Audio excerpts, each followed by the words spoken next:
Selamat hari Minggu, saya percaya kita masuk dalam level kemuliaan yang lebih besar lagi. Pada edisi Voice of Pentecost kali ini, kita akan membahas faith and risk atau iman dan resiko. Berapa banyak saudara yang mau hidup tanpa resiko, berbisnis tanpa resiko, menikah tanpa resiko, atau untuk yang anak muda, pacaran tanpa resiko sakit hati. Apa sih resiko itu? Resiko adalah sesuatu yang buruk yang tidak sesuai dengan harapan kita, tetapi rasanya tidak mungkin kita hidup tanpa resiko.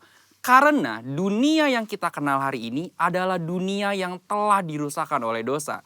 Kejadian 8 ayat 22 mengatakan, selama bumi masih ada, takkan berhenti-henti musim menabur dan menuai, dingin dan panas, kemarau dan hujan, siang dan malam. Oleh sebab itu, selama bumi masih ada, maka yang namanya resiko akan terus ada. Lalu bagaimana kita mengatasi hal ini? Dengan memiliki iman. Terkadang hidup ini seperti seorang pengusaha yang sedang berinvestasi. Dan yang namanya investasi tentu ada segudang resiko. Seperti beberapa faktor berikut. Yang pertama, faktor waktu. Kita bisa menghitung, tetapi tidak bisa menentukan dengan pasti kapan investasi kita akan menghasilkan profit yang baik. Dalam hidup ini, kita juga tidak pernah bisa memastikan waktu, tapi yang pasti Tuhan selalu tepat waktu. Yang kedua, faktor karakter. Kepada siapa kita menginvestasikan uang kita akan sangat berpengaruh pada besar kecilnya resiko yang akan kita terima. Tetapi apabila kita menginvestasikan hidup kita pada Tuhan, kita tahu Dia adalah pribadi yang sangat dapat dipercayai, bahkan mengasihi kita. Yang ketiga, faktor tak terduga. Sejeli apapun kita mengelola semua resiko dalam investasi, tetap saja ada resiko yang tidak dapat kita duga. Seperti halnya tahun 2020 ini. Banyak hal yang tidak kita ketahui dan mengejutkan. Tetapi Tuhan tahu, maka dari itu memiliki iman menjadi sangat penting. Sama halnya dengan investasi yang memiliki segudang resiko. Hidup kita hari ini juga dipenuhi dengan resiko dan bahaya. Tetapi memiliki iman dan menginvestasikannya kepada Tuhan menjadi hal yang sangat penting pada titik ini. Karena ketika kita memiliki iman, ada 3 hal yang akan kita alami. Dengan iman kita mendapatkan kepastian janji-janji Allah. Dengan iman kita mendapatkan perkenanan Allah. Dengan iman kita memperluas kerajaan Allah di bumi. Seperti yang Ibrani 11 ayat 6 katakan. Tetapi tanpa iman tidak mungkin orang berkenan kepada Allah. Sebab barang siapa berpaling kepada Allah, ia harus percaya bahwa Allah ada. Dan bahwa Allah memberi upah kepada orang yang sungguh-sungguh mencari Dia. Resiko akan selalu ada dan tidak bisa kita hindari di dalam dunia yang telah dirusakkan oleh dosa ini. Tetapi kita, orang Pentakosta, tidaklah harus menjadi takut akan hal ini. Melainkan mempergunakan iman untuk dapat mengelola setiap resiko yang ada dalam kehidupan. Ini masa-masa yang penting untuk menguatkan kembali kepercayaan kita kepada Tuhan. Karena Dia sangat dapat dipercayai. Dan ketika kita berhasil mengelola semua resiko itu dengan iman, maka kita akan memperoleh profit, yaitu janji dan perkenanan Tuhan. Maka sebagai orang Pentakosta, hari ini jangan ragu untuk menginvestasikan iman dan seluruh kehidupan kita kepada Tuhan Yesus Kristus. Tuhan memberkati.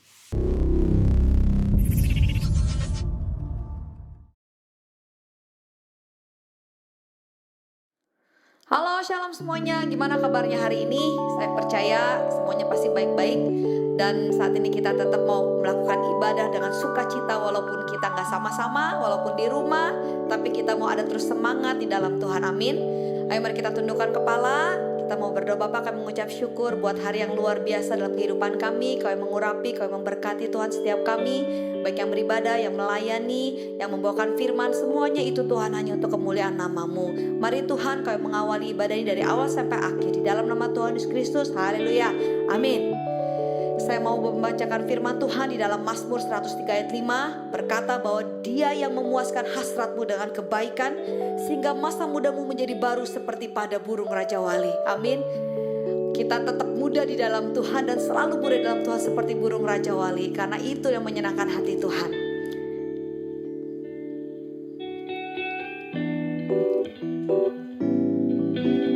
Kita sama-sama menyanyikan bahwa kita seperti burung Raja Wali. Amin.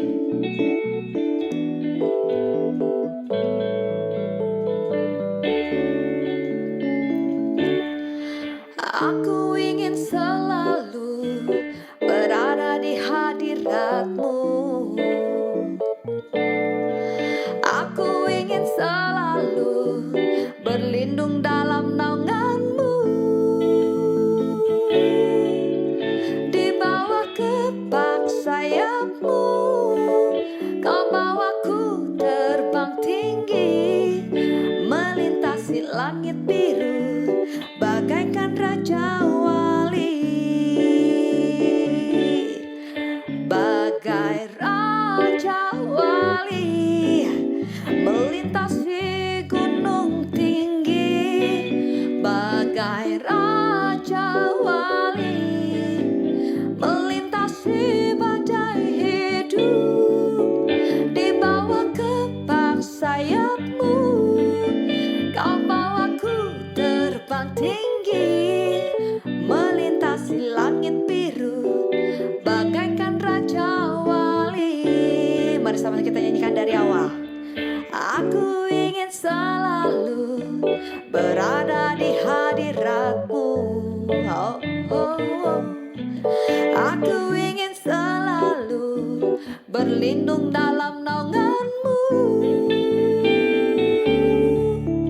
Di bawah kepak sayap-Mu, Kau bawaku terbang tinggi, melintasi langit biru, bagaikan Raja Wali. Sama-sama kita nyanyikan. Bagai Raja Wali, melintasi gunung tinggi. Bagai Raja Wali, melintasi badai hidup. Di bawah kepak sayap-Mu, Kau bawaku terbang tinggi, melintasi langit biru, bagaikan Raja Wali. Bagai Raja Wali, bagai Raja Wali, melintasi gunung tinggi. Bagai Raja Wali, melintasi badai hidup. Di bawah kepak sayap-Mu, Kau bawaku terbang tinggi, melintasi langit biru, bagaikan Raja Wali. Melintasi langit biru, bagaikan Raja Wali. Sekali lagi, melintasi langit biru, melintasi langit biru, bagaikan Raja Wali.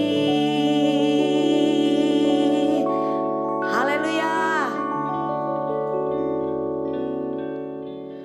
Saatnya kita mendengarkan firman Tuhan. Kita mau berdoa. Bapa, kami mengucap syukur Bapa, setiap firman yang ditaburkan kami percaya itu datangnya daripada-Mu, dan Kau persiapkan setiap hati anak-anak-Mu Tuhan, supaya kami punya hati yang taat dan hati yang rela untuk dibentuk. Kami percaya Tuhan, bahwa hidup kami Tuhan boleh hanya untuk menyenangkan hati-Mu. Biar kemuliaan-Mu Tuhan boleh turun. Shikarala mayara lamarata kashikira rarayara lamarata sande.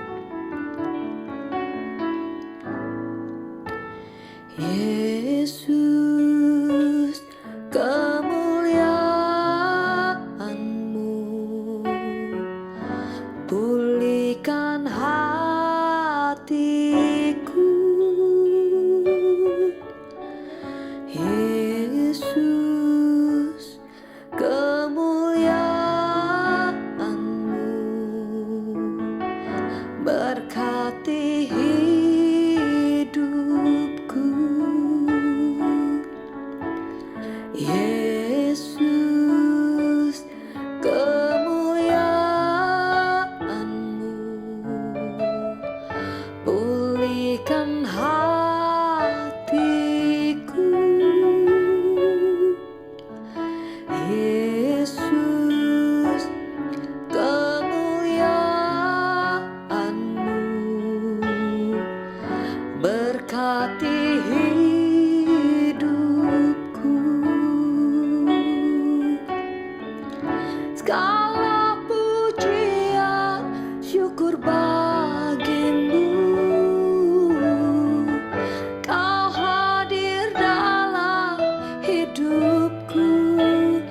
Kini ku datang sujud di hadapan-Mu, memuji-Mu, menyembah-Mu.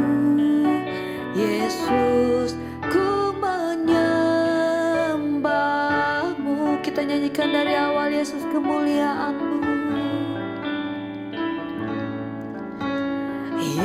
Yesus, kemuliaan-Mu,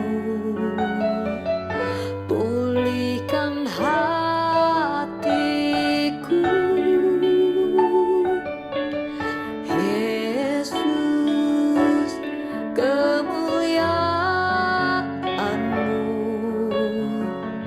berkati hidupku.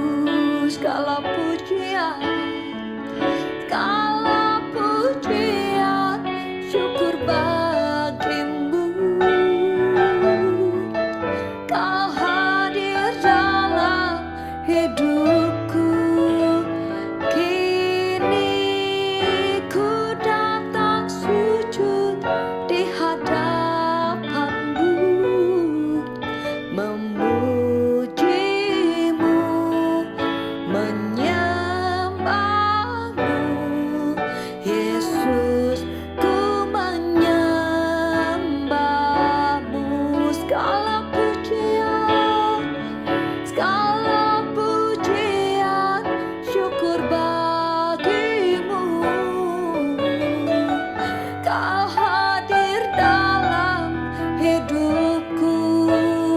Kini ku datang sujud di hadapan-Mu, memuji-Mu, menyembah-Mu. Yesus, ku menyembah-Mu.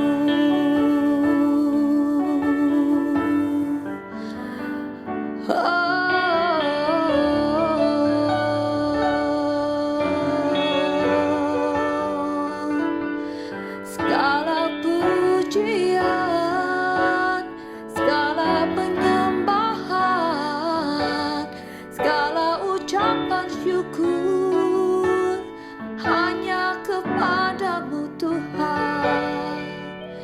Oh Yesus,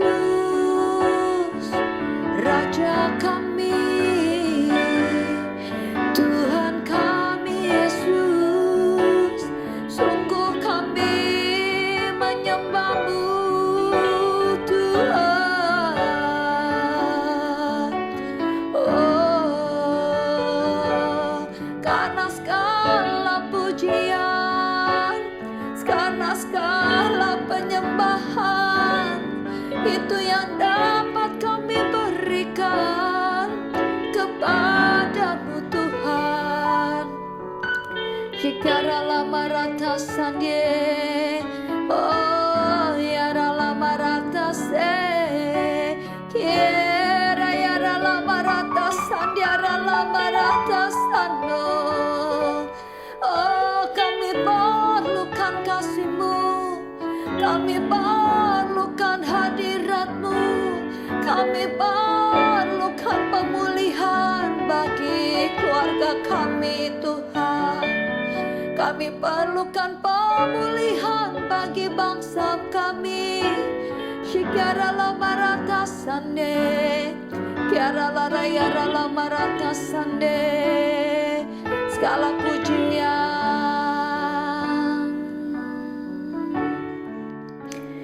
shikara lara yara lama rata kashikara lama yara lama rata kasan yara lama yara rara yara ram. Kita mau katakan Roh Kudus datanglah, shikara lama rata sande. Roh Kudus datanglah, jamahlah tiap hati, jamahlah,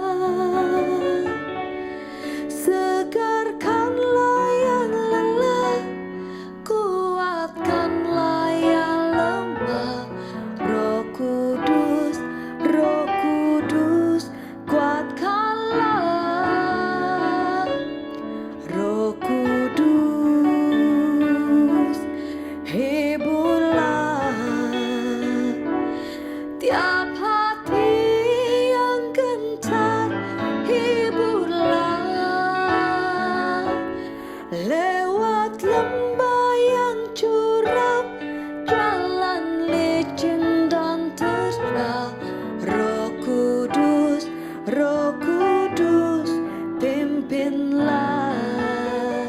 nyanyikan dari awal. Roh Kudus datanglah, Roh Kudus datanglah, jamahlah tiap hati, jamahlah, segarkanlah yang lelah, kuatkanlah yang lemah. Roh Kudus, Roh Kudus, kuatkanlah. Roh Kudus, hiburlah tiap hati yang gentar, hiburlah lewat lembah yang curam, jalan licin dan terjal. Roh Kudus, Roh Kudus, pimpinlah. Roh Kudus, Roh Kudus, pimpinlah.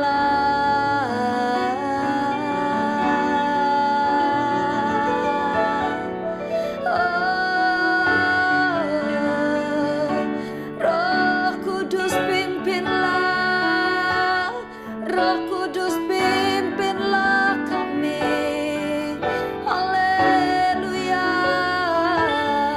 Shikaralayaratasane. Kau yang menjaga setiap kami, Kau yang menguatkan yang lemah, Kau kuatkan yang susah, Kau yang hibur Tuhan. Shikararatasane. Haleluya, haleluya.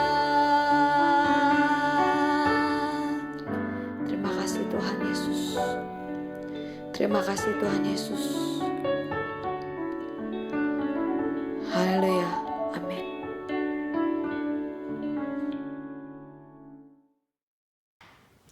Shalom saudara sekalian, Bapak Ibu dimanapun Anda berada, salam miracle, salam berjumpa kembali di dalam ibadah kita pada hari ini. Sebelum kita memulai mendengarkan firman Tuhan, saya ingin berdoa. Mari kita tundukkan kepala. Bapa Surgawi, kami mengucap syukur Tuhan untuk setiap kesempatan yang Engkau izinkan bagi kami terus dapat berdoa, memuji dan menyembah Tuhan bersama-sama. Sebagai prajurit-prajurit yang gagah perkasa, kami terus mau memiliki gaya hidup berdoa, memuji dan menyembah Tuhan dalam unity siang dan malam dan melakukan kehendak Bapa pada zaman ini. Dan untuk khususnya pada hari ini, Tuhan, terima kasih kembali, kami telah siapkan hati kami telah siapkan pikiran kami, telinga kami, untuk mendengarkan firman Tuhan secara penuh. Biarkan segala intimidasi daripada si jahat yang boleh mengganggu dan mau mengganggu, kami patahkan kuasanya dalam nama Tuhan Yesus. Biar fokus kami pada hari ini, pada kesempatan ini hanya kepada firman Tuhan. Untuk kami lebih mengerti, kami lebih paham, dan kami mau belajar sungguh-sungguh akan kebenaran firman Tuhan.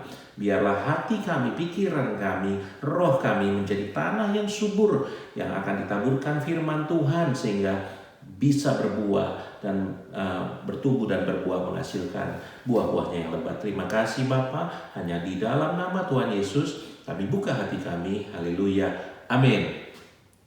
Salam sejahtera dan shalom kembali seluruh keluarga Miracle dimanapun Anda berada. Sukacita yang luar biasa ketika saya boleh menyampaikan pesan firman Tuhan sekali lagi di hadapan Bapak Ibu Saudara sekalian.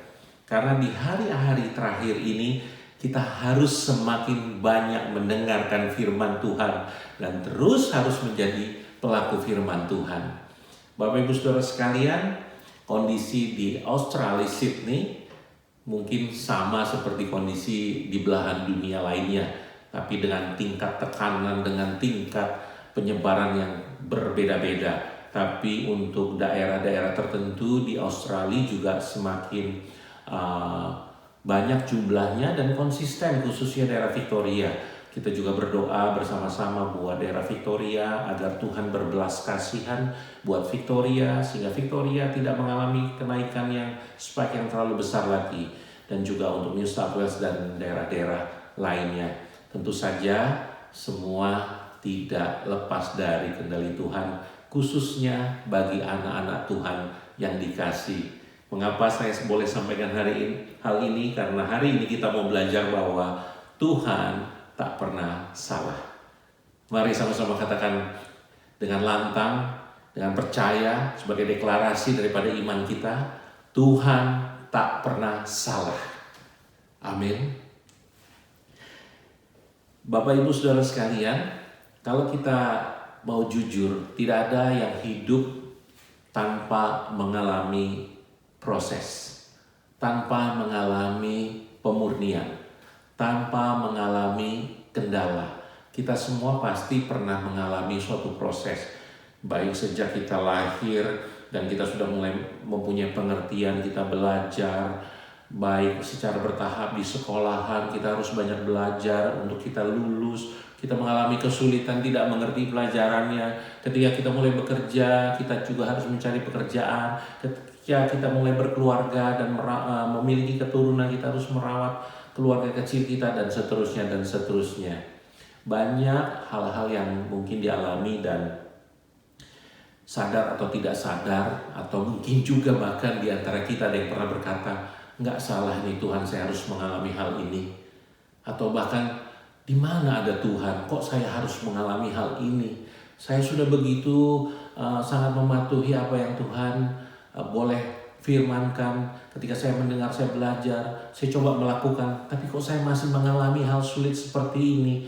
Bahkan ada yang mungkin akhir-akhir ini baru kehilangan pekerjaan, anak-anak Tuhan. Bahkan ada yang mungkin kehilangan anggota keluarganya, terkena serangan daripada COVID-19.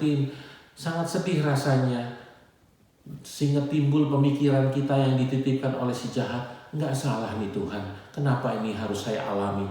Tapi saya ingatkan kembali Bapak Ibu Saudara sekalian bahwa Tuhan tidak pernah salah. Apapun yang boleh terjadi di dalam kehidupan kita, Bapak Ibu Saudara sekalian harus tetap memegang teguh firman Tuhan, bahwa apa yang Tuhan boleh izinkan terjadi di dalam hidup kita bukan untuk mencelakakan hidup kita. Kalau kita tidak hidup dalam dosa, kita tidak hidup dalam murka Allah, tentu saja adalah sesuatu yang akan mendatangkan kebaikan. Bapak Ibu Saudara sekalian, kita akan belajar dari firman Tuhan yang terambil dari Roma 8 ayat 28 khususnya. Saya bacakan firman-Nya. Ini firman yang mungkin tidak asing lagi terdengar dari mimbar gereja ataupun dimanapun Anda menyaksikan khotbah, bahwa Roma 8 ayat 28 adalah sesuatu gambaran bahwa Allah itu sangat baik dalam hidup kita. Yuk kita baca sama-sama. Mungkin yang di rumah boleh baca juga. Silakan dilihat di layar kaca saudara, atau Anda buka Alkitab Anda atau Alkitab Anda. Mari kita baca. Kita tahu sekarang bahwa Allah turut bekerja dalam segala sesuatu untuk mendatangkan kebaikan bagi mereka yang mengasihi Dia, yaitu bagi mereka yang terpanggil sesuai dengan rencana Allah. Ada 3 poin yang kita mau ambil dari ayat ini. Kita mau belajar mengenai 3 poin. Ini sangat singkat. Saya mau Bapak Ibu Saudara sekalian belajar sesuatu yang praktikal. Ya, Bapak Ibu Saudara sekalian mengerti firman Tuhan dengan bayangan aplikasi dalam kehidupan saudara, ya. Tidak ruwet-ruwet, tidak susah untuk dimengerti, ya. 3 poin yang akan kita pelajari, bahwa yang pertama adalah Allah turut bekerja. Sama-sama katakan dengan saya, Allah turut bekerja. Kalau Allah turut bekerja, Bapak Ibu Saudara sekalian tahu kan bahwa Allah tidak hanya menciptakan bumi ini saja dan seluruh isi yang ada di dalamnya saat ini, tapi Allah terus turut bekerja di dalam setiap langkah kehidupan kita, yaitu anak-anaknya. Kenapa demikian? Karena ketika begitu besar kasih Allah bagi kita semua, kita tahu bahwa Tuhan kita, Allah di surga, mengirim anaknya yang tunggal. Mengapa? Karena Dia begitu mengasihi kita. Artinya juga Bapak Ibu Saudara sekalian, Allah terus mendampingi hidup kita. Bahkan dengan mengirimkan anaknya yang tunggal untuk mati bagi kita. Bapak Ibu Saudara sekalian, apapun hal buruk yang mungkin boleh kita alami, terus imani, terus percaya bahwa Allah turut bekerja. Bukan hal yang negatif, tapi Allah sudah menyiapkan jalan keluarnya. Betapa sulitnya, betapa masalahnya begitu besar, dan Allah ada bersama kita untuk melalui semuanya. Karena pencobaan yang kita alami tidak akan pernah melebihi daripada kekuatan kita. Aminkan itu, saudara sekalian. Mungkin kita pernah mengalami suatu titik terendah di dalam hidup kita. Ketika kita bilang, masalah ini terlalu besar dalam hidupku. Persoalan ini kok sepertinya nggak ada jalan keluar. Dan apakah Allah lupa kepada kita? Apakah Tuhan Yesus sudah tidak tahu bahwa kita ini perlu dibantu? Bapak Ibu Saudara sekalian, sekali lagi, Allah tahu segala kebutuhan kita. Allah tidak akan pernah meninggalkan kita. Karena selanjutnya kita mau belajar di ayat ini bahwa selain Allah turut bekerja, kita tahu Allah bekerjanya juga dalam segala sesuatu. Hal yang sedetail apapun Allah bekerja di dalamnya. Bahkan seujung rambut pun kita jatuh, Allah tahu. Wow, apakah kita tahu kapan rambut kita mau jatuh? Tidak, tapi Allah tahu. Karena Allah turut bekerja dalam segala sesuatunya. Jadi poin pertama yang kita pelajari dalam firman Tuhan ini, bahwa Allah memegang kendali, karena itu Allah turut bekerja. Yang kedua, dalam bidang apa Allah turut bekerja? Semuanya. Bapak Ibu Saudara sekalian, semuanya. Tidak ada yang pernah luput daripada pengetahuan Allah dalam hidup kita. Jadi apa yang dilakukan oleh kita sekarang, Allah pun tahu. Apa yang sedang kita pikirkan, Allah pun tahu. Iblis tidak pernah tahu apa yang kita pikirkan, tapi Allah tahu. Karena Allah kita adalah Allah yang Maha tahu. Amin, saudara. Di dalam hal yang ketiga, di dalam kitab Roma 8 ayat 28 ini, kita mau ngambil satu kalimat lagi, bahwa kita tahu sekarang bahwa Allah turut bekerja dalam segala sesuatu untuk mendatangkan kebaikan. Sama-sama katakan dengan saya, mendatangkan kebaikan. Sekali lagi, mendatangkan kebaikan. Jadi kalau apa yang saudara sekalian sedang alami sekarang ini, Anda percaya bahwa untuk mendatangkan kebaikan, katakan itu dalam iman saudara. Ya Tuhan, aku terima semua yang sedang aku hadapi ini, karena aku tahu Engkau turut bekerja dalam segala hal untuk mendatangkan kebaikan dalam hidupku, hidup keluargaku, hidup pasanganku, hidup anak-anakku. Tapi ingat Bapak Ibu Saudara sekalian, ketika kita tahu Allah turut bekerja, kita juga harus menyadari apa respon yang harus kita lakukan. Jadi kita tidak boleh mengutuki apa yang terjadi di dalam hidup kita. Pernah ingat kisah daripada istrinya Ayub? Apa yang dikatakan oleh istri Ayub? Di Ayub 2 ayat 9-10 saya bacakan demikian. Maka berkatalah istrinya kepadanya, masih bertekunkah engkau dalam kesalehanmu? Kutukilah Allahmu dan matilah. Keras sekali kata-kata istri Ayub. Tapi apa jawaban Ayub? Tapi jawab Ayub kepadanya, engkau berbicara seperti perempuan gila. Apakah kita tidak mau menerima yang baik dari Allah, tetapi tidak mau menerima yang buruk? Dalam kesemuanya itu, Ayub tidak berbuat dosa dengan bibirnya. Jadi Tuhan juga ingin kita sama. Jangan terucap kata-kata melalui bibir kita, bahkan selalu sampai mengutuki Allah. Karena Bapak Ibu Saudara sekalian harus mengerti bahwa apapun yang sedang kita alami saat ini, yang sedang kita hadapi, Allah turut bekerja di dalamnya untuk mendatangkan kebaikan. Bagi siapa?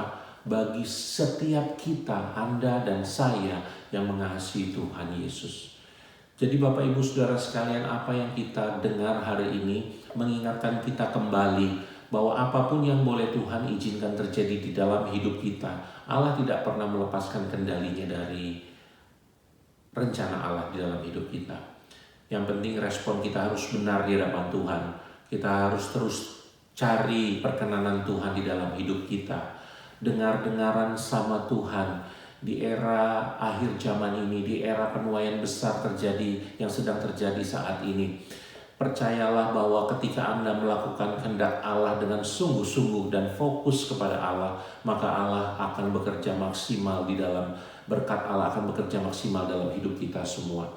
Jangan pernah tinggalkan Tuhan kita. Jangan pernah tinggalkan firman-Nya. Setiap hari baca firman Tuhan, intim, berdoa sama Tuhan, dan praktekkan firman Tuhan secara nyata dalam kehidupan saudara dan saya, agar supaya apa yang kita terima bukan hanya sebagai pengetahuan, tetapi apa yang kita terima adalah merupakan wujud daripada cinta kasih kita kepada Tuhan, karena kita mengerti akan firman Tuhan dan kita melakukannya. Bapak Ibu Saudara sekalian, hari-hari semakin jahat. Yang jahat akan semakin jahat, dan saya berharap yang baik juga akan semakin baik. Jangan pernah lepaskan pengharapan kita dari Tuhan. Jangan lepaskan cinta kasih kita kepada Tuhan. Jangan biarkan tekanan demi tekanan menghimpit kita, memaksa kita untuk tidak percaya lagi akan kuasa Tuhan. Mujizat masih ada sampai hari ini. Begitu banyak yang saya pribadi alami, mujizat demi mujizat, perkenanan demi perkenanan. Dan saya percaya ini bukan cuma untuk saya, tapi untuk saudara sekalian, untuk Bapak Ibu Saudara sekalian yang menyaksikan hari ini dan mendengarkan firman Tuhan hari ini. Mujizat bukan cuma untuk saya, tapi percayalah, mujizat masih ada untuk saudara sekalian. Mungkin saat ini ada yang sedang sulit mencari pekerjaan. Terus berdoa, bertekun, dan mencari perkenanan Tuhan. Betul Bapak Ibu Saudara sekalian, harus membuat resume, harus mengantar resume, harus ketemu interview. Tetapi dahulukan rencana Tuhan dalam hidup kita. Bagaimana caranya ketika Anda sedang bergumul untuk mendapatkan pekerjaan? Berdoa sama Tuhan, minta Tuhan yang tuntun, minta Tuhan yang tunjukkan mana pekerjaan yang baik buat saudara. Perkatakan dengan iman dalam doa saudara bahwa Tuhan boleh tunjukkan pekerjaan mana yang boleh saya lakukan dan boleh menjadi berkat buat orang banyak. Boleh saya membawa kemuliaan Tuhan di dalam setiap pekerjaan yang saya lakukan. Bapak Ibu Saudara sekalian, di dalam era New Dimension seperti saat ini, banyak sekali terobosan-terobosan yang harus kita lakukan. Sebagai anak-anak Tuhan, kita juga butuh bimbingan Tuhan untuk menerima hikmat Tuhan dalam melakukan terobosan-terobosan dalam hidup kita.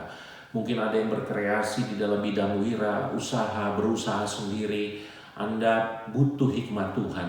Persaingan semakin ketat. Orang-orang pintar semakin banyak. Tapi saya percaya anak-anak Tuhan akan mendapatkan hikmat kepintaran jauh melebihi orang-orang dunia pada umumnya. Dan untuk itu jangan lepaskan tangan Tuhan daripada hidup saudara. Kalau Anda hidupnya mau berhasil, Anda hidupnya mau sukses, Anda hidupnya mau penuh sukacita, Anda butuh kekuatan daripada Roh Kudus. Anda tidak bisa berjuang sendiri. Percuma Anda berjuang sendiri karena Anda akan lelah, dan lelah. Bapak Ibu Saudara sekalian, kesimpulan daripada apa yang boleh saya sampaikan bahwa Tuhan tidak pernah salah, biarlah terus menjadi iman kita. Terus menjadi pegangan hidup kita bahwa Tuhan tidak pernah salah. Jangan salahkan Tuhan terhadap apa yang sedang terjadi. Kalau Tuhan boleh izinkan COVID-19 ada di sekitar kita, di dalam kehidupan kita, mempengaruhi pekerjaan kita, mempengaruhi pola pelayanan kita, mempengaruhi pola hidup kita, jadikan ini suatu hal yang mendatangkan kebaikan buat hidup kita. Karena apa? Tuhan turut bekerja dalam segala hal untuk mendatangkan kebaikan. Jangan salahkan Tuhan, tapi mulailah dengar-dengaran dengan Tuhan. Cari kehendak Tuhan secara spesifik untuk apa yang kita lakukan saat ini. Ketika Anda bekerja, Anda juga bukan hanya bekerja untuk mencari nafkah, tapi Anda juga mempunyai kewajiban memberitakan firman Tuhan dan menyelesaikan amanat agung sebagai orang-orang percaya. Bapak Ibu Saudara sekalian atau anak-anak yang masih sekolah, Anda juga punya kewajiban. Anda menjadi influencer di media sosial. Yang Anda influence itu apa? Yang Anda posting itu apa? Apakah postingan Anda hanya untuk kemegahan diri, hanya untuk menonjolkan, sehingga suatu saat Anda merasa bahwa ketika Anda tampil sukses di media sosial itu akan membuktikan Anda adalah somebody atau something? No, jadilah Anda influencer yang berkenan di mata Tuhan. Setiap media-media yang boleh dipakai untuk anak-anak Tuhan memberitakan kebenaran Tuhan, pasti Tuhan berkati. Banyak cara sekarang untuk memberitakan Injil. Dahulu kita nggak kepikir bahwa dengan media online seperti sekarang ini, khotbah di mana-mana boleh didengar semua orang dari segala penjuru dunia dalam waktu yang tidak terbatas, 24 jam satu hari, 7 hari dalam seminggu, 12 bulan dalam 1 tahun, 365 hari dalam 1 tahun, semua dengan mudah kita bisa dengarkan. Bahkan kita bisa mendengarkan khotbah-khotbah yang sudah puluhan tahun yang lalu, yang tidak pernah terbayang. Dulu orang hanya bilang bahwa kalau Anda mau dengarkan khotbah datang ke gereja. No, sekarang Anda bisa dengarkan khotbah dimanapun. Tapi bukan khotbah yang hanya Anda cari, tapi Anda juga harus cari isi hati Tuhan. Baca firman Tuhan sendiri dan belajar mengerti spesifik apa rencana Tuhan dalam hidup kita. Agar kita tahu dan kita melangkah dengan benar, kita melangkah dengan tepat, dan kita tidak kehilangan momentumnya yang Tuhan inginkan dalam hidup kita. Sebagai penutup, saya cuma ingin katakan Bapak Ibu Saudara sekalian, sebagai 5 gadis yang bijaksana, kita harus bersikap seperti 5 gadis bijaksana. Jangan seperti 5 gadis yang bodoh. Hari-hari akhir ini kita harus terus menjaga api kekudusan kita. Bapak Ibu Saudara sekalian, kita sudah dibenarkan oleh darah Tuhan Yesus. Kita sekarang dalam proses pengudusan diri untuk mendapatkan kemuliaan dan kemuliaan. Jangan tinggalkan Tuhan dengan gara-gara urusan sepele. Anda tidak bisa beribadah, Anda tidak bisa bersekutu, Anda tidak bisa membaca firman Tuhan, bahkan Anda tidak bisa memuji dan menyembah Tuhan karena Anda tertekan dengan masalah pekerjaan, dengan masalah pribadi, dengan masalah relation. Manfaatkan momentum-momentum ini dengan respon-respon yang baik. Ketika Anda mengejar Tuhan, Anda mengejar sumber berkat. Ketika Anda mengejar Tuhan, Anda mengejar sumber hikmat. Ketika Anda mengejar Tuhan, Anda mengejar sumber pengetahuan. Apapun yang Anda butuhkan, ada jawabannya dalam Tuhan Yesus. Salam sejahtera buat kita semua. Kiranya firman Tuhan ini boleh menguatkan kita, meneguhkan iman kita kepada Tuhan Yesus, dan kita selalu percaya bahwa Tuhan tidak pernah salah menetapkan langkah-langkah bagi kita semua orang yang percaya kepadanya. Terima kasih. Tuhan Yesus memberkati. Salam miracle. Happy Sunday. God bless you all. Haleluya. Amin.